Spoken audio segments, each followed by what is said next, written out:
Welcome to Driven, the Unscripted Success podcast, with your hosts, Mike Menino and Nariman Hamden, bringing you insights and stories on achieving personal, professional, and financial success. Hi, everybody. It's Michael Menino, and welcome to Driven, Unscripted Success podcast.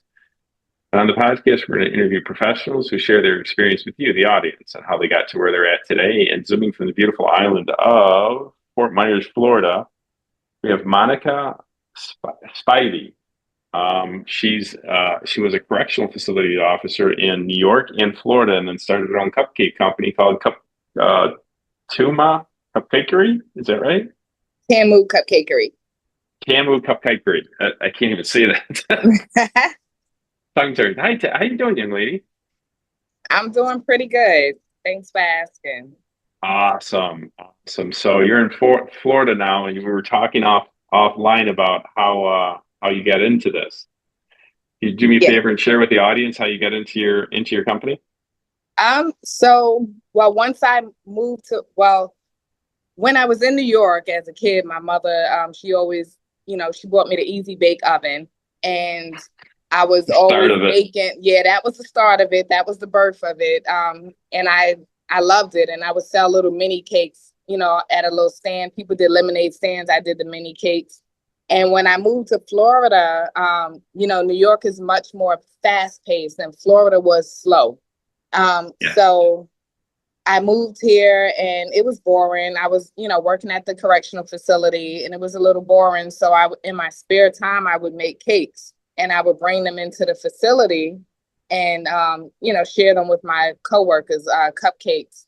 And eventually I, went to different facilities and I got to one facility as I continued to progress in corrections. My warden, she said, you know what, you should open up your shop. And I was like, no, she said, you should start a business, maybe get a food truck or something. So I went through Goodwill Microenterprise and they helped me to get my business license and so forth. And I did the farmers markets for a few years. And then once I moved to another facility, another warden was like, hey, you should go for it and, start your business, actually do it full time because I was, starting to make money and I had got a contract. And my staff at the time, I had moved up the ranks to assistant warden, and one of my staff members, she said, you know what, I found the spot for you.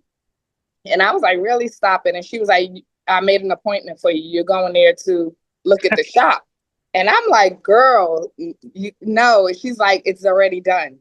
And so I went, the guy was like, I'll give it to you for this amount. And I'm like, okay, let me, look into it. I get back to work the next day. I'm like, I can't do it because I need to do this. And she's like, what do you need to do? And on her lunch break, she made all these phone calls, got all these things set up. And she was like, all right, it's done. And nice. I was like, you know what?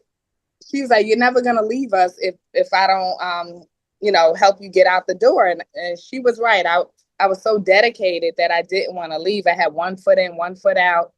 And I ended up getting another contract and getting a storefront. And then it took me about 7 months to leave the prison. I was only working like 1 day a week, but then I was like, you know what, I gotta leave. And here I am. That's awesome. That's a great story. That's a great exit strategy to and it's hard to leave a 9 to 5 because the security of insurance and steady income and that's a tough leave. I'm glad you did it. I don't think how long ago did you do this? When was this happen for you?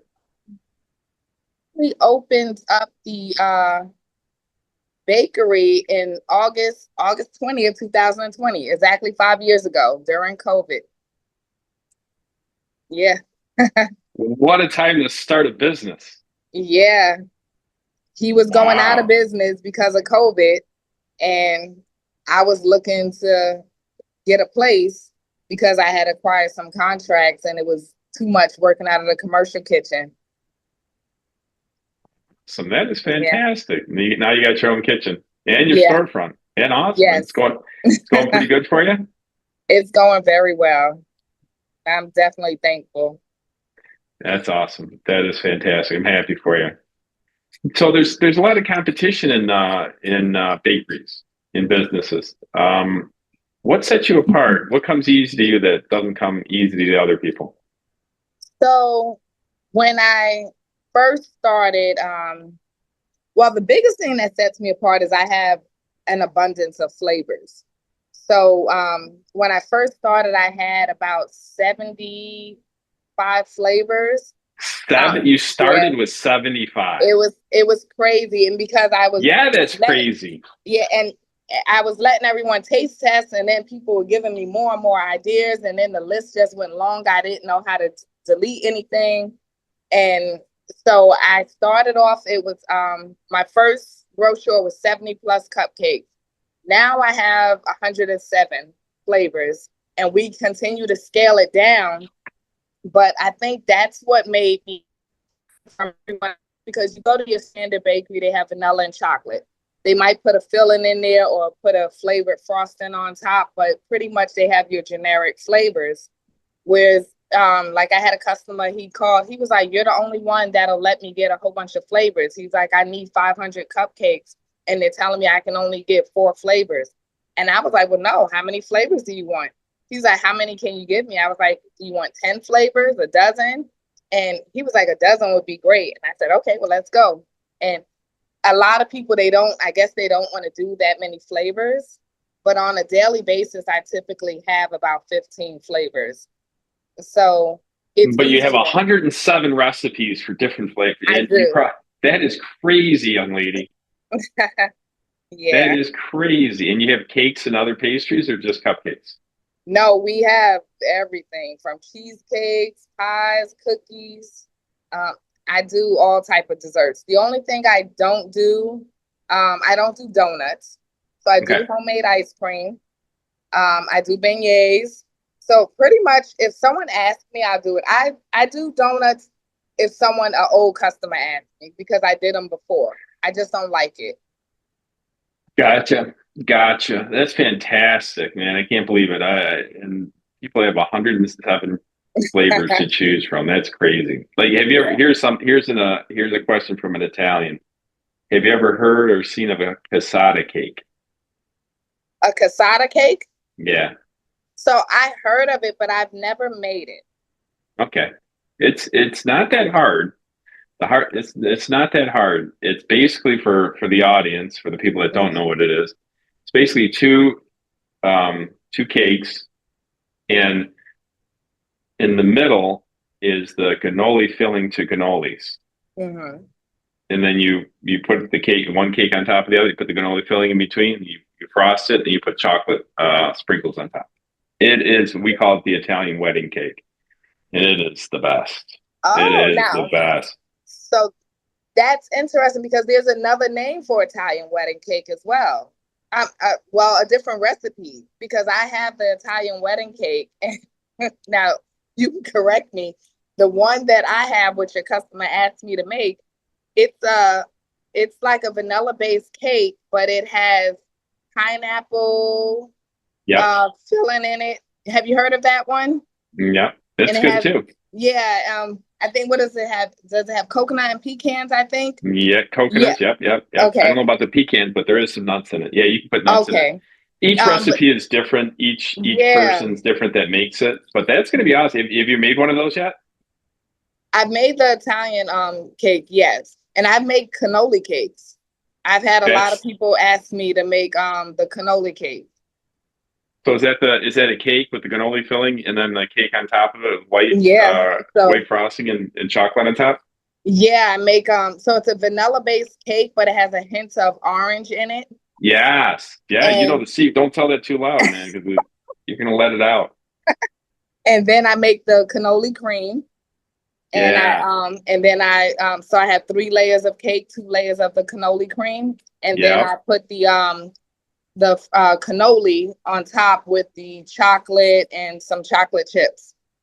That is it. That's it, young lady. You've done it. Cassata just means wedding cake, so you can have that, or you can have the other one with the pineapple. So There's no typical to it. There's 3 or 4 different kinds, but Okay. all those are pretty favorites for the Italian community. Okay. And so you've made it. That's awesome. That's fantastic. Here's a little story for you. I went to go see my family in Italy, and one of my cousins has a bakery, and he had me make cannoli filling at his bakery. He goes, just put this in, and put this in, and I made it for his. It was really kind of cool. Yeah. So you obviously enjoy it and love what you do. Is that true? Yes. Bacon makes you smile. Everyone that comes in here, they're happy. So it's just a happy place. It's definitely different from the, working in corrections. Yeah. Corrections. My dad was a correction officer. We talked about that. And we got some stories, I'm sure. Yeah. But I'm not a fan of the baking it, but I'm definitely a fan of the eating it. And where's your storefront at? So it's located in Cape Coral, Florida. Okay, cool. Where at? Tell everybody. Don't be shy. So, Cape Coral, so it is in Lee County. It's Southwest Florida. It's over the bridge from Fort Myers, Florida. So a lot of people are familiar with Fort Myers.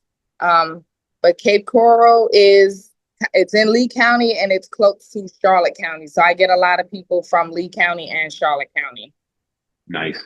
And what are one of the biggest challenges you had to overcome in your career doing this?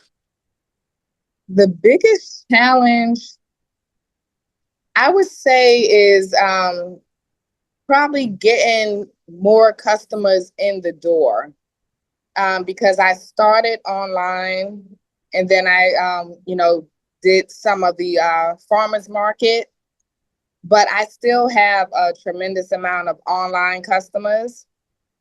And then, I have an app, so a lot of people order through the app. But as far as in store, the foot traffic, I might get on average about 100 people coming into the store just to buy the desserts, whereas except for, someone coming into the store because they're picking up an order. Gotcha. And so you want more of that? Yeah, I definitely would want more of that, but I know I probably need to do some, local marketing, which I don't do a lot of. Well, if you're killing it on online marketing, I don't know if I'd worry about it. Yeah. The online market is very good to me. All right, good. That's awesome. So what skills or habits do you don't get enough credit or contribution to your success? What skills? Making cupcakes. You said what skills or habits I don't get enough credit for? Yes, to the contribution to your success. I would say, that's kind of tough, but so I know I do I do food. A lot of people don't know about the food, so we don't get much credit for that, except for the people that have experienced it. Well, what's the food? What are the things so everybody listening could find out? So our biggest thing is the sweet and sticky wings. I started with that from my opening. So that a lot of people they come for that, but then we also have the lasagna. So the sticky wings and the lasagna is our most popular. But I also do like the catering for weddings, food catering, and a lot of people don't know that because they think we're just the bakery. Right. So a lot of times when people order their desserts for the wedding or big parties or events, they've already ordered food from someone else because they weren't aware. That makes sense. Yeah, so I don't get a lot of credit for that. It's like an aha moment when people find out, but they've already hired someone else. Yeah, especially in the weddings, that makes sense. So you ever make everybody ever actually make a crazy wedding cake? Some people ask. I don't do a whole bunch of crazy wedding cakes. I will shy away from that. Usually someone has to twist my hand to make me make certain things. because I'm just your classic bakery. I'm more of a, I like to call myself a flavorologist. I'm into cake flavors. That's why I have so many. So I like that, flavorologist. I'm more into that. I'm not huge on decorating, but when you make certain things and people know that you're able to do certain things, they want to stretch you and, have you do other stuff. But like the floating wedding cake, I have not done that yet. You haven't? You want to? Not really, but if someone asked, I will. I figured out, how to do it. Some of that stuff is time consuming, and you gotta charge accordingly to it. Right. And when someone gets $1,000 price tag for a cake, that some people will be okay with it, but some people are like, that's a lot. Well, yeah, those floating cakes are not easy. And they're very expensive. And they're very expensive. Exactly. And then do you ever see one of those, ever see a video of people bringing in a wedding cake and then they drop it? Yeah. Yeah. And I tell people, because if we do the delivery, the wedding cake delivery, which most people will have us do it, they get that extra, confirmation that the cake will be delivered fine and it'll be positioned fine. But for some people, they want to deliver it, they want to pick it up, and some people order and they're traveling 2 or 3 hours away. And I'm like, oh my, I hope that cake makes it. I try to get them instructions on how, make sure that the car is cool and you don't make any quick turns. But no one has told me their cake has fallen apart, but some people do chance it and they bring their own cake. Do you have a refrigerated truck for it? I don't. Oof. In Florida. I don't. In Florida yet? Yeah. Well, when you think back at moments that is there any moments that really changed the game for you in your career? I would say the biggest thing would probably have been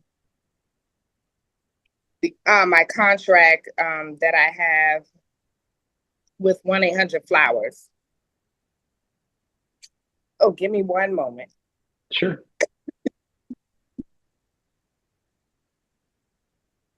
I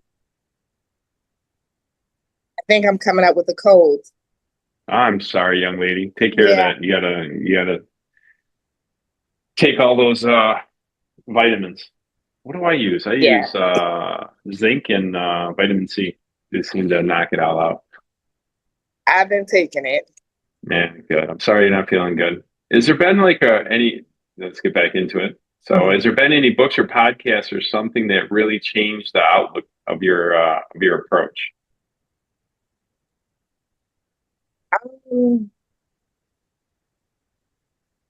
Not as far as any books or podcasts. I usually shy away from podcasts or shows. I have been on television a few times, the news articles, and that has been a tremendous help. Yeah. Yes. Yeah. Those are really good.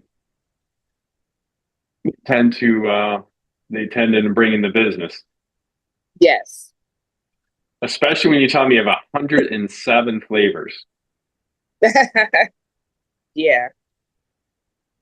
So how do you tackle learning new things, especially stuff that's way outside your comfort zone?